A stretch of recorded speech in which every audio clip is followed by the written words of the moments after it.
인생은 보리로 깨달음의 길이다. 하음이란 말이 마음의 꽃을 피워라. 마음의 꽃을 피우는 것이 보살행을 닦는 것이다. 실천하는 것이다. 보살행을 닦으면은 깨달음의 길은 순탄하게 가게 된다. 열리게 된다 이거예요. 부처의 세계에 이르게 된다 이거예요. 장음 보리로 이렇게 이제 말해왔습니다. 법사 스님의 양력을 간략히 소개해 드리겠습니다. 요산 지한 스님께서는 통도사 강원을 졸업하셨고 통도사 승가대학 강사 및 승가대학장으로서 후학 양성과 강학 연찬을 해오셨습니다. 운어 스님으로부터 월운 스님으로 이어지는 강맥을 전수받으셨고 은혜사 조계종립 승가대학원장, 직지사 한문불전 승가대학원장, 서울불학 승가대학원장을 역임하시면서 수많은 강사 스님들을 길러내셨습니다. 또한 교육원 역경위원장, 조계종 고시위원장으로서 승가교육의 체계화에 진력하고 계십니다. 반야불교문화연구원을 설립하여 반야학술상을 제정하시고 불교학자들의 연구활동을 독려하고 계십니다. 간략히 소개를 마치고 법사 스님의 법문 경청하도록 하겠습니다.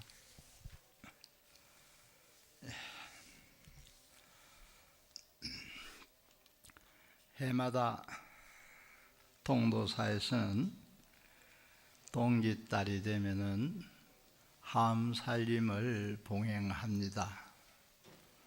올해도 2년처럼 함살림을 봉행한 지 90회째가 된다고 금방 교무스님이 말씀하셨습니다.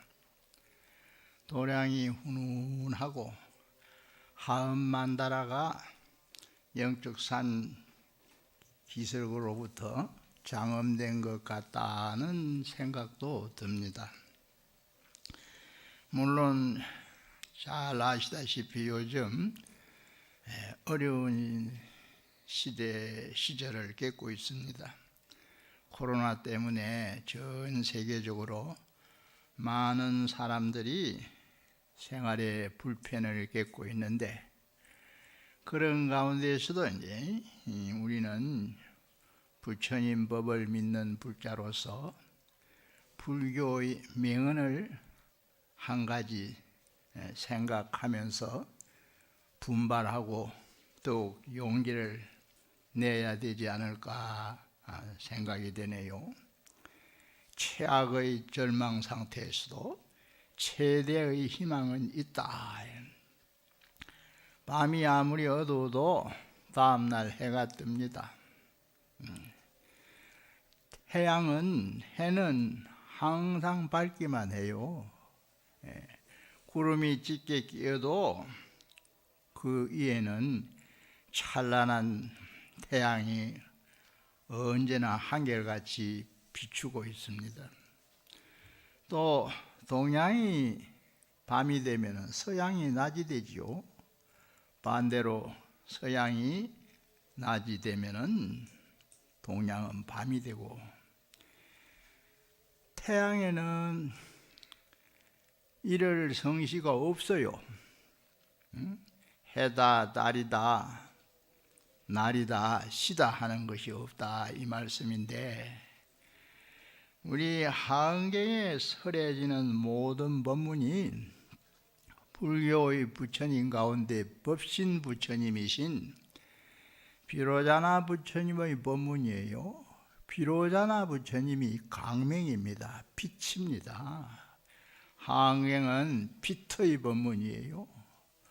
온 세상이 찬란한 빛에 빛나고 있다.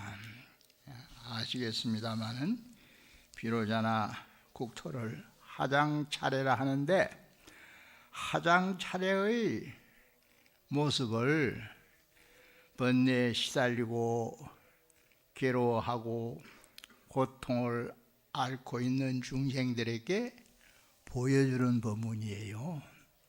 그래서 마음이 어두운 자, 하음 법문을 듣고 마음이 밝아지고 근심이 많은 자 하음 법문을 듣고 근심이 없어지고 슬픈 자 슬픔을 끝내고 기쁨을 느낄 수 있는 그런 계기가 이 하음 법문에 다 설해져 나옵니다.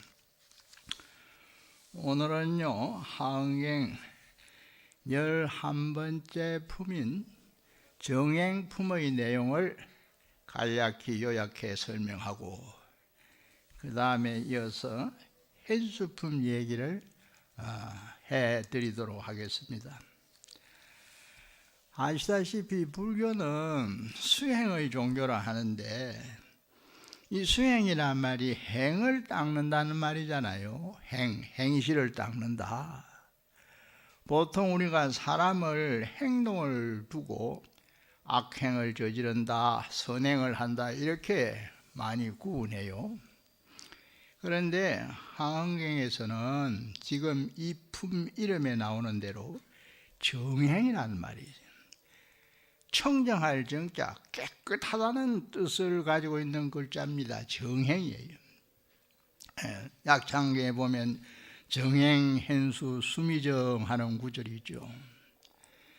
또 이제 비슷한 뜻인데 범행품도 있어요. 범행이라는 말도 있어요.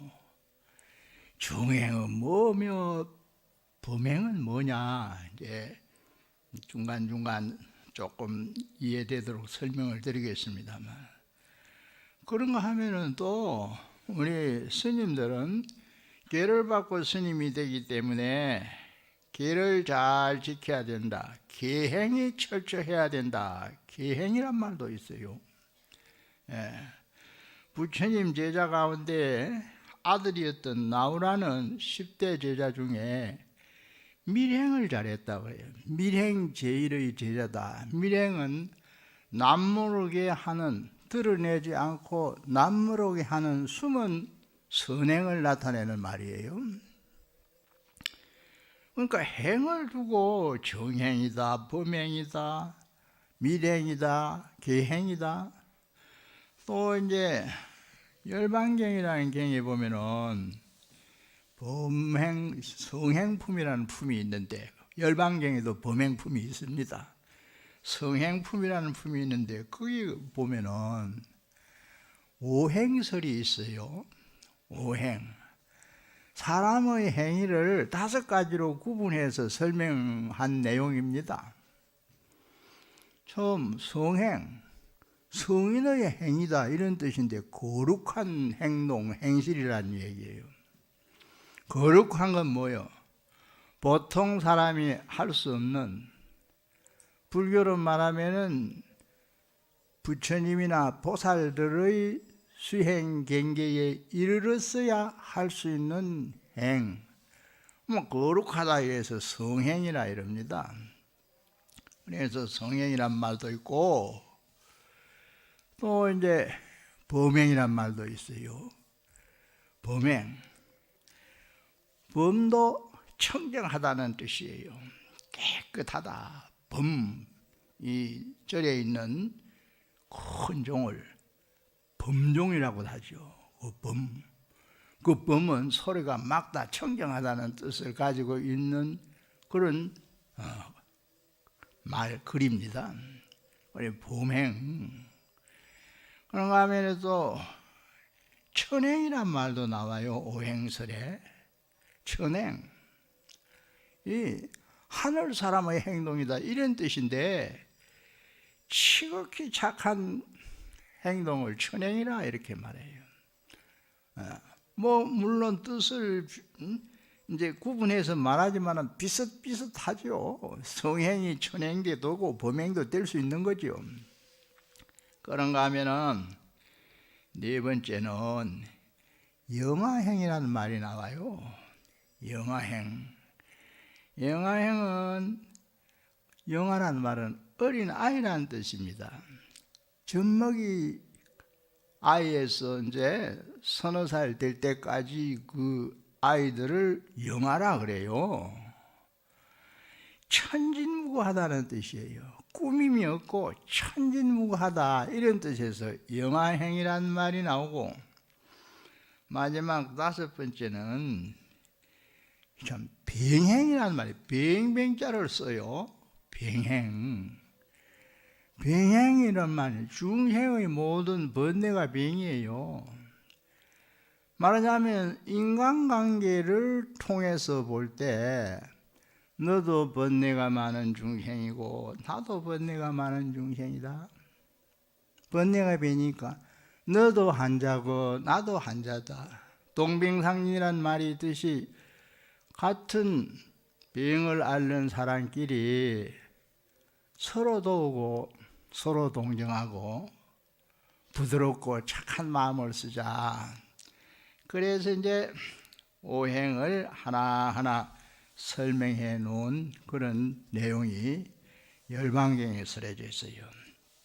그런데 하안경에서는 지금 이품 정행에 어떤 말씀 법문이 쓰여져 나오는가 몇 줄을 새겨드리고 이어서 좀 보충 설명을 하겠습니다. 이 정행품은 지수보살이 문수보살에게 질문하는 내용이에요. 지혜지자 머리숫자 이름이 그렇게 된 보살이 등장을 해요. 그때 지수보살이 문수사리보살에게 물었다. 지수보살이 묻고 나중에 이제 문수보살이 대답을 해줍니다. 불자여, 하안경에서는 보살 상호간에도 불자여 이렇게 부릅니다. 지수보살이 문수보살을 보고 불자님 이렇게 말한 거예요. 보살이 어떻게 가실이 없는 신의 말씀었자 업을 얻습니까? 사람이 허물 없이 어떻게 살 수 있습니까? 이런 말이에요.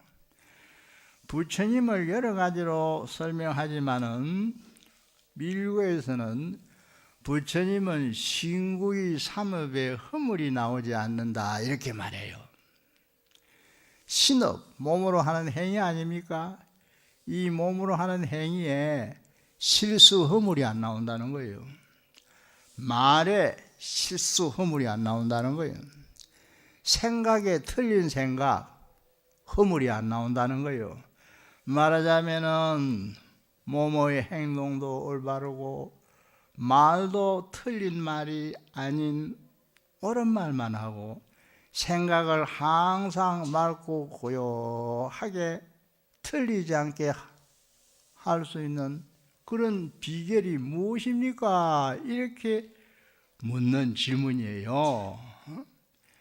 저 부처님에 대해서 글을 쓴 유명한 세계적으로 유명한 철학자이기도 하고 참 한때는 교수 생활도 하고 한때는 인도 대통령도 지낸 분이 있어요. 라드 크리슈난이라는 분인데 이분이 서가모니 부처님을 두고 글을 쓰면서 어떤 표현을 해놓은 구절이 있느냐. 이 세상에 태어나서 죽을 때까지 말을 한 번도 실수해 본 사람이 없다 이렇게 표현했어요. 우리는 말 실수 자주 합니다. 화가 나면 남에게 욕설을 퍼붓는 경우도 있고 그거 실수예요. 이 세상에 태어나서 죽을 때까지 또 화를 한 번도 내본 일이 없는 사람이다 이렇게 표현을 했어요. 우리는 난 뜻에 안 맞으면 썽 자주 내죠. 또 그 말은 내가 못 읽었는데 부처님은 욕심이 없어요. 왕위까지 버리고 추가했잖아요. 흔히 말하는 탐진치 삼독이 부처님에게는 없다 이 말이에요. 없어요. 그러니까 중생을 교화할 수 있고 제도할 수 있고 중생으로부터 존경을 받고 공경을 받을 수 있는 거예요. 욕심 많고 썽 잘 내고 함부로 말하고 어리석기 짝이 없고 한 사람을 누가 존경하고 떠받들겠어요? 그래서 이제 이런 얘기들이 있는데, 정행품의 정행, 이렇게 묻습니다. 이렇게 이제 허물이 없는 생활을 어떻게 할 수 있느냐, 쉽게 말하자면 이런 뜻이에요. 중생이 사는 거는 그때 이제 뭐 허물을 남기니, 허물을 남긴다는 게 업을 짓는다 이런 뜻이겠죠. 그리고 또 이어서 묻기를, 어떻게 하면은 해치지 않는, 남을 해롭게 하지 않는, 여기에 뭔가 뜻이 있어요. 미리 설명하면은 하은경의 정행은 깨끗한 행위, 청정한 행동이라는 뜻이지만은 남을 위한 원력이 있는 행동을 말합니다. 여기에는 110가지 질문이 딱 나오는데, 질문마다 이 답을 해주는 내용이 당원이란 말이 들어있어요. 마땅히 원컨대, 이렇게 시작이 돼요. 문수보살이 답해줄 때 중생들이 이렇게 되도록 하라, 이런 뜻에서 하는 말이에요. 그래서 이제 정행품의 정행의 본뜻은 내 개인의 청정을 위하는 것만이 아닙니다.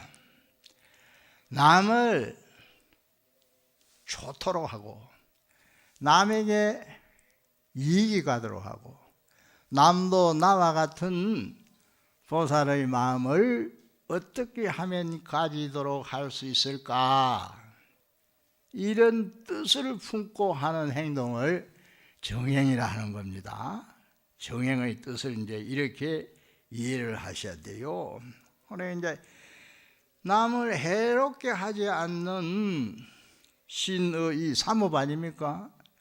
삼업을 얻으며, 또 비슷한 말, 남을 명예를 훼손한다 할 때 해자가 나오는데, 헐뜯지 않는 삼업을 얻으며, 또 부서지 파괴되지 않는, 남이 항상, 쉽게 말하자면 저는 지금 팔을 다쳐 좀 불편합니다만은 몸에 전혀 상처가 나지 않도록 하는, 몸이 건강하게 유지 보호되는 이런 뜻이에요. 그렇게 하는 신의 업을 얻으며, 또 불태전이란 말도 나오는데, 물러나지 않는, 한 번 마음을 먹으면은 목표가 달성될 때까지 꾸준히 한결같이 뭔가 행해 나가야 되죠. 그런 삼업을 어떻게 하면 얻을 수 있느냐. 그 다음에 이제 움직이는 동료, 사람 마음은 뭐 그때 외부 경계에 따라서 마음이 잘 바뀝니다. 동료가 자주 일어납니다. 그렇지 않는, 이 전부 이 얘기는 부처님의 신구의 삼업을 설명하는 말입니다. 부처님의 삼업을 어떻게 하면 얻을 수 있느냐는 얘기예요. 앞서 밀교 얘기를 잠시 했습니다마는, 밀교에는 삼밀가지라는 말이 있어요. 세 가지 삼업을 가지고 말하는 거니까 세 가지의 비밀스러운 것이 중생들에게, 가지란 말은 가피와 비슷한 뜻이에요. 가피를 입혀준다. 그래서 이 불교는 신앙 차원에서 볼 때 부처님 가피를 입자는 주장입니다. 부처님 가피 입을 수 있다는 거예요. 부처님의 삼업에서 비밀스러운 가피, 달리 말하면 은혜라 할까, 이런 것이 내게 미쳐질 수 있다고 믿는 거예요. 그래서 사실은 요즘 코로나 때문에 일부 사람들은 주사 맞기를 꺼려하는 사람도 있지만, 주사를 맞으면 그래도免疫이 조금 생기고 안전하다고 볼 수 있는 거예요. 부처님을 믿는 것이 가피를 입을 수 있는 계기가 되는 거예요. 쉽게 말해서 좋은 것이다, 이렇게 이제 말할 수도 있겠죠. 그래서 이런 질문을 110가지를 해요. 어떻게 하면은 좀 잘 살 수 있겠습니까? 잘 산다는 가치 기준이 여러 가지가 있는데 이 정행품에서는 가장 중요한 말이 4글자로 나타납니다. 그게 무슨 말이냐? 선용기심이에요. 선용. 마음을 잘 쓰라 이 말이에요. 우리는 몸을 건강을 잘 지키라 이런 말은 잘하죠. 건강 조심하시오. 제가 팔을 좀 다쳤는데요, 만나는 사람마다 나보고 다행이래요. 어깨가 다쳐가지고 통증에 시달리고 있는데 스님 다행입니다 이래. 이모 잘 다쳤다 이 말인가? 근데 무슨 뜻에서 그렇게 말하냐면 다리 안 다치고 팔 다친 게 다행입니다.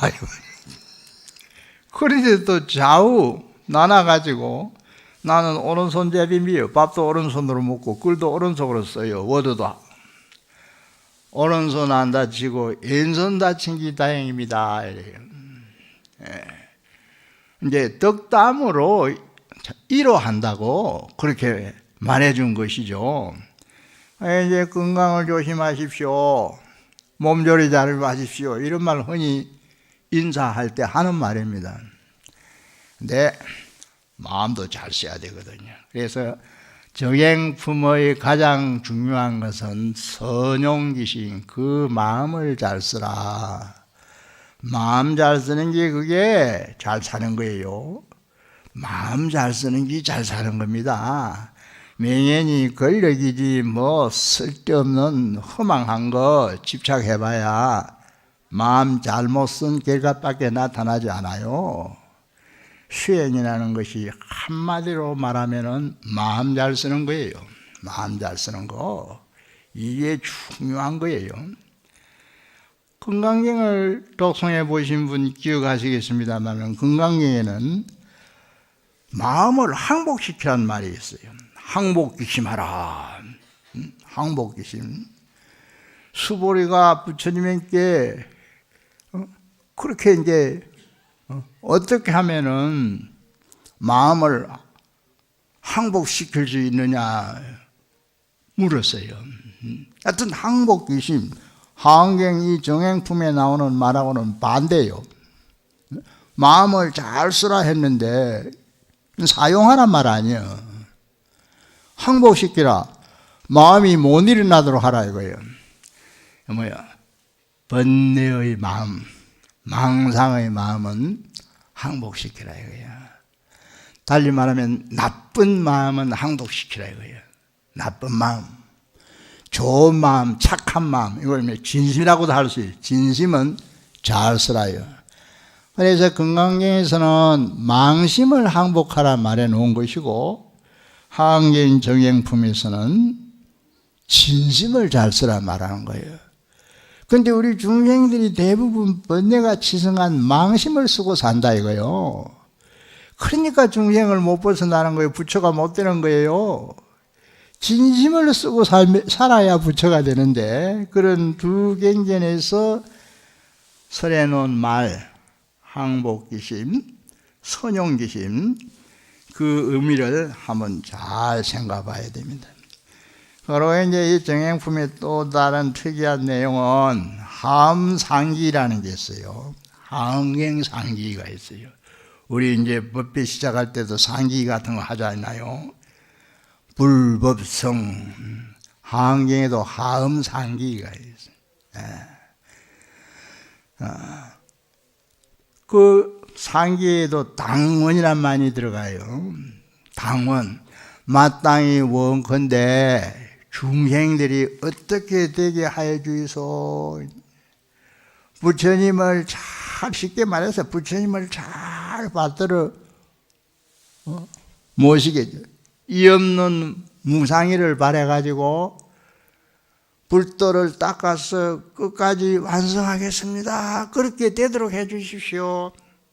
함상기 불보를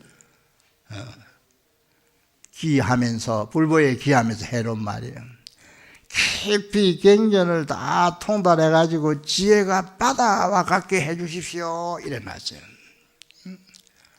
이게 내뿐만 아니라 다른 사람들이 당헌 중생이 이렇게 시작되는 거예요. 마땅히 원컨대 중생들이 깊이 경장에 들어가지고 지혜가 바다처럼 바다는 넓고 깊잖아요. 넓고 깊은 지혜를 나 아닌 모든 사람들이 다 성취하도록 해 주십시오 원하는 거요. 그 다음에 이제 성부의 기이 하는 말도 모든 사람들을 통이란 말이 나오는데 통솔해서 다스린다. 모든 사람들과 잘 어울리도록 해주죠. 오늘날 이 시대를 혼자의 시대란 말을 합니다. 우리나라도 뭐 결혼을 안 하고 오늘도 뭐 어떤 분이 어제 와서 반야면 하룻밤 자고 가면서 농담을 차를 마시면서 사회감 하나 골라달라는 거예요. 내가 중매쟁이도 아니고 나한테 딸이 뭐 30 몇 살 되는데 결혼을. 그런데 정작 요즘 신도님들께서도 잘 아시지만 젊은 세대들 결혼 잘 안 해요. 결혼 요새는 뭐 속된 말로 선택 과목도 이제 아니라요. 필수 과목 선택 과목. 해도 그만 안 해도 그만. 관심이 없어. 혼자 시대니까. 혼자 시대요. 내 혼자 즐기고 내 혼자 공간 지키고 내 혼자 뭐 이리저리 여행하고 물론 친한 친구들하고 같이 가는 수도 있지만은 혼자 시대. 대중하고 넓게 어울리는 생각이 없다 이 말이에요. 그런데 성가정신은 대중하고 널리 어울리는 생각입니다. 그게 오늘날 현대 사회의 새로운 어떤 지도자상이라 할 수 있어요. 친화력을 발휘해가지고 진심으로 여러 사람들과 교류하면서 그 인간다운 어떤 그런 신이 믿음을 나누는 이런 막 관계랄까 사회적인 환경이 돼야 된다. 그래서 이제 이 정행품에서 하음상기가 설해져 나온다. 하음상기. 그리고 이제 이 시간 관계상 현수 품의 내용은 뭐냐? 두 품을 간략히 또 오늘 또 짧게 하라 그래요. 자, 현수 품은 현수보살이 나와요. 현수. 어지렌자 머리 숫자 이 항행 이 대목에서는 전부 이 머리 숫자가 들어가는 보살들이 10명이 남아 그래 십수보살이라 이래요. 문수는 이제 이 머리 숫자 아닌 글자를 씁니다만은 나머지 보살들이 전부 머리 숫자를 써서 그 돌림자처럼 돼 있는 보살이 나옵니다. 이 현수품은 현수보살이 신의 공덕을 말합니다. 믿는 공덕. 잘 들어 알고 있겠습니다마는 공덕의 근본은 믿음이다 이렇게 말해요. 공덕의 믿음. 우리 공덕이란 말 기도할 때도 기도 공덕. 어떤 뭐 인연이 있어서 사람 만나면 그 인연에 의한 공덕, 뭐 인연 공덕 이런 말을 씁니다. 그래서 불교의 용어 중에 가장 뭐 아름답고 멋있는 말이 여러 가지 있지만 공덕이에요. 그런데 현수보살이 문수보살에게 일러주기를 믿음이 도의 근원이요 공덕의 어머니다 하는 이 말이 현수품에 설해 있습니다.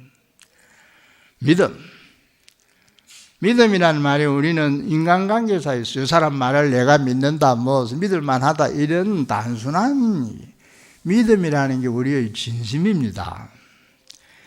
믿는 마음은 진심에서 믿는 거예요. 악심에서는 믿을 수가 없습니다.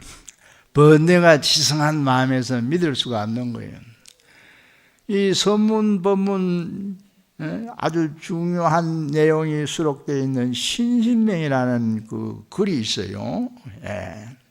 선문의 유명한 저술이라고 알려진 책이에요. 승찬대사라는 선종의 삼존에 달마, 해가, 승찬, 도신, 홍인, 육조 해능스님 이렇게 6대 조사 순서가 있는데, 대가 있는데, 승찬사님 신신명, 신심, 믿는 마음이란 뜻이요. 글자들 핵이면. 그런데 신심은 자기 진심이 드러나야 신심이 됩니다. 이게 중요한, 현수품의 중요한 뜻이 그거예요. 신심은 남을 미워하면서 내가 진실한 신심 가질 수 있나요? 불가능해요. 증오심 있고, 물론 아직도 업장이 남아서 완전하지 못한 좀 모자라는 부분이 있겠지만, 신심은 자기 진심이 바탕이 될 때 믿을 수 있는 거예요. 그래서 이 현수품의 내용을 요즘 스님들은 잘 이 부분을 모르는 수도 있을 것 같은데, 현수품의 내용을 옛날부터 한경을 오래 본 사람들이 한마디로 그 내용을 뭐라 요약했느냐, 십만성불이라 이랬어요. 십만성불, 믿음이 꽉 차면 부처가 된다 이 말이에요. 믿을 신자, 찰만자, 이룰 성자, 부처불자, 깨달아야 부처가 된다, 보통 이렇게 들어왔죠. 깨달아야 부처가 된다 이거요. 깨달지 못하면 아직도 부처가 아니야. 그런데 항행이 현수품에서는 예로부터 십만성불이란 말을 사자성어처럼 간추려냈어요. 10만. 지극한 믿음이 있으면은 그 상태는 부처님 마음 똑같은 상태다. 부처님 마음과 깨달은 상태다 이거예요. 10만성불. 어떤 이들은 불교는 너무 깨달음만 강조하기 때문에 언제 깨달느냐요? 몇 색을 닦아야 되느냐요? 그렇게 어렵게 생각하는 경우도 있는데, 한편으로 그렇게 어렵지 않아요.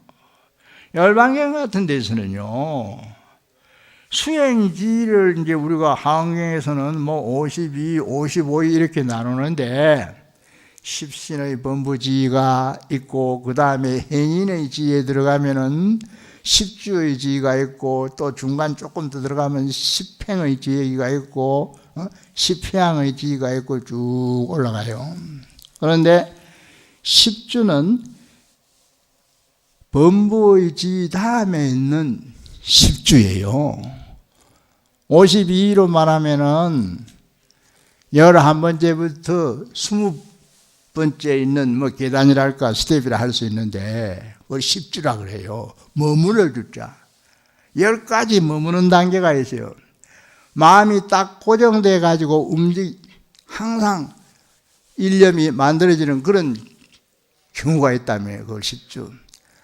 그래서 그렇게 되면은 개인성을 한다. 십주 개인성이란 말을 썼어요.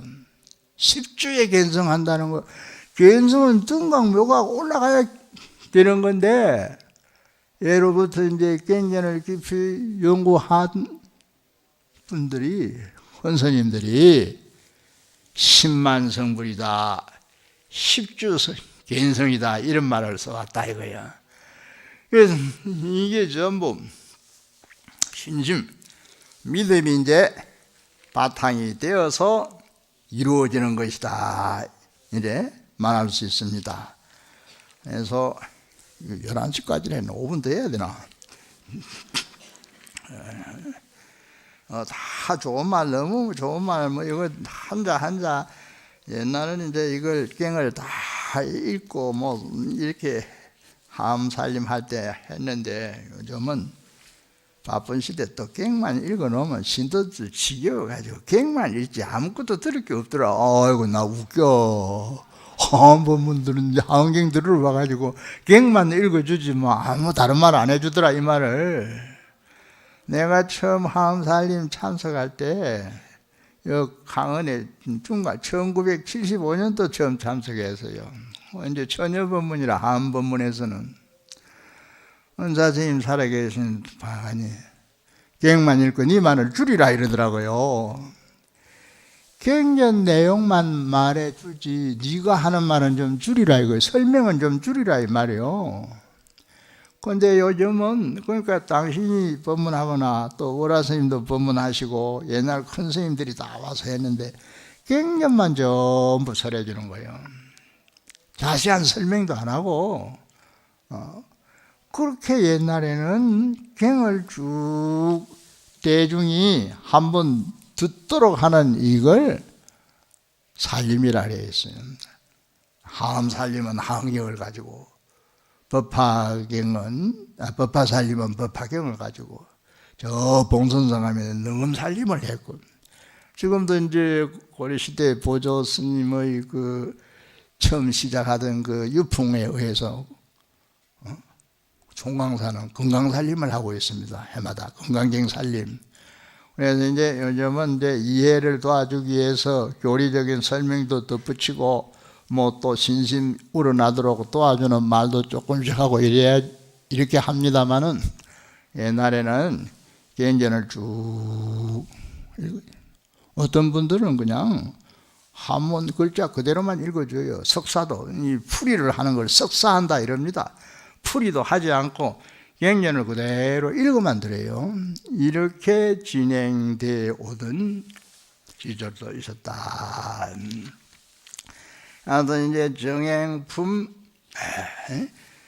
현수품 두 내용은 이제 간략히 요약하면 이런 뜻이 있다는 것을 설명드렸습니다.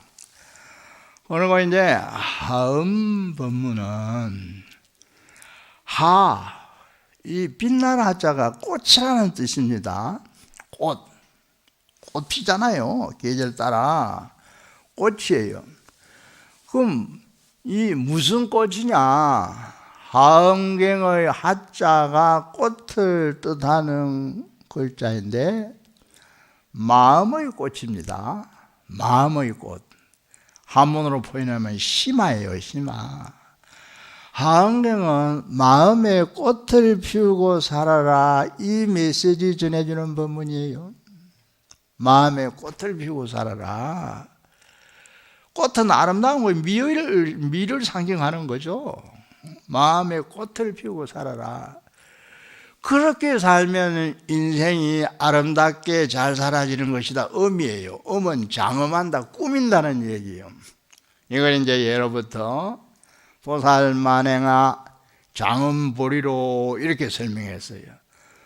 보살행을 실천하는 것이 꽃이요. 그게 마음이 꽃피는 거예요. 보살행을 닦지 아니하면 마음의 꽃은 피지 않아요. 보살행을 실천하는 것이 마음의 꽃이 피는 거다. 마음의 꽃이 피면은 부처의 길은 잘 열려가지고 부처의 길을 차질 없이 잘 갈 수 있다는 거예요. 그게 장음보리로요. 보리는 가관입니까? 깨달음의 길을 꾸며놓는 기다. 인생이 불교에서는 불교적 인생관에서 볼 때 인생은 깨달음의 길입니다. 돈 버는 목적으로 사는 그게 요새 뭐 세상이 전부 자본주의 근성에 의해서 물질의 욕구가 점점 팽창하고 있지만은 그게 인생의 길은 아니에요. 자본주의도 언젠가 망할 때가 와요. 인생은 보리로 깨달음의 길이다. 하음이란 말이 마음의 꽃을 피워라. 마음의 꽃을 피우는 것이 보살행을 닦는 것이다. 실천하는 것이다. 보살행을 닦으면은 깨달음의 길은 순탄하게 가게 된다. 열리게 된다 이거예요. 부처의 세계에 이르게 된다 이거예요. 장음 보리로 이렇게 이제 말해왔습니다. 내가 미리 부탁을 받았어요. 11시 5분까지 시식을 해야 된다고. 11시 5분까지만 딱 법문하시고 내려오십시오. 안 내려올까 봐. 네. 오늘 법문은 그냥 이로써 마치겠습니다. 예. 건강하시고 하음살림 끝까지 많이 정법공도 쌓아가시기 바랍니다. 예.